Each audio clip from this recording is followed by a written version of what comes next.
भाई जा रहे हैं भाई, अज्जू भाई मत जाओ यार, अज्जू भाई यार टेम्पू से चले गए भाई। भाई यार कोई इज्जत नहीं भाई, ऐसे अज्जू भाई छोड़ के चले गए। गाइस देखिए हम लोग यहाँ अज्जू भाई शॉपिंग करने आए थे, अपना हड्डी उनका टूट गया है, अमित भाई से लड़ाई किए हैं सुबह सुबह। देखिए यहाँ वो खेलने आते हैं, ये हॉस्टल है, आपको दिख नहीं रहा होगा।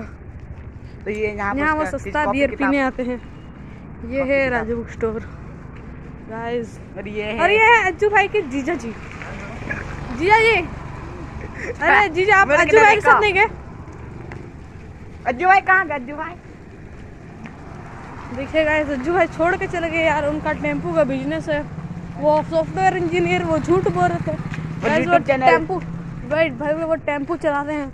सुबह ही उन्होंने मुझे ड्रॉप कर दिया था, अभी हम लोग गले आ फट चुकी है गाइस, इतना डर लग रहा है हम लोग को। आप देखेंगे ना, देखिए